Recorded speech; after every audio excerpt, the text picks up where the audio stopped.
Jesus teaches that when we give, we should not let our left hand know what our right hand is doing.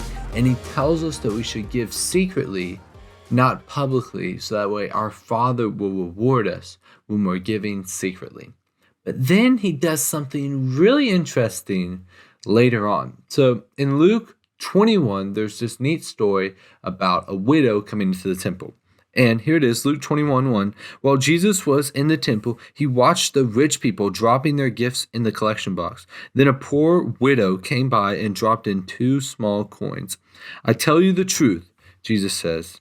This woman has given more than all the rest of them, for they have given a tiny part of their surplus, but she, poor as she is, has given everything she has. Here's why I think that this is so interesting.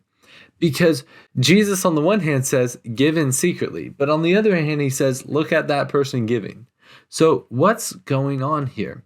Oftentimes, I think we can fall into the legalism of following Jesus. When he makes statements like, give secretly so your left hand doesn't know what your right hand is doing, we fall into the idea that we can never give being seen giving. But here's the distinction that I want us to make, and I think that Jesus is doing it.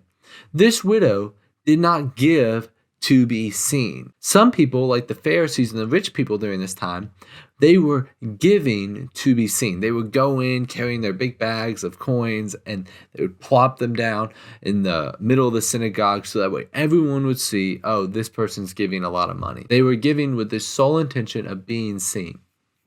I think a common example of this here on YouTube might be Mr. Beast. He's a really fun YouTuber to watch, and he gives away a ton of money, but he gives it away publicly, so he's giving to be seen. And the Bible tells us, through the words of Jesus, that if you give to be seen, then you've received your reward in full. But what we should be doing as believers is giving in a way that isn't for us to be seen. And if someone sees us giving, I don't think that we're doing something wrong, because Jesus saw this widow giving. But she was just giving because she wanted to be generous and because she wanted to give to God's kingdom and for no other reason.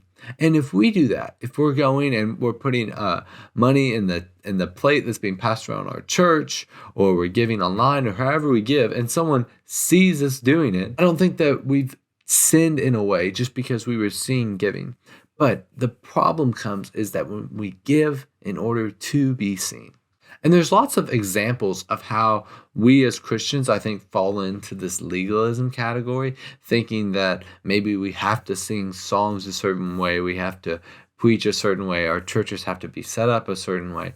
And oftentimes we take some very small parts of Scripture and act as if that's what the entire Bible is trying to communicate to us, without considering it systematically or without considering the whole thing as one teaching. So my encouragement to you right now is to be generous, to give. If someone sees you giving, don't feel guilt.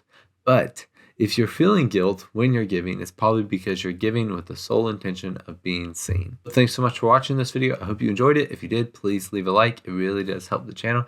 And my name is Logan. I'm reading through the entire Bible with you this year. So if you want to learn more about that, there's a link in the description.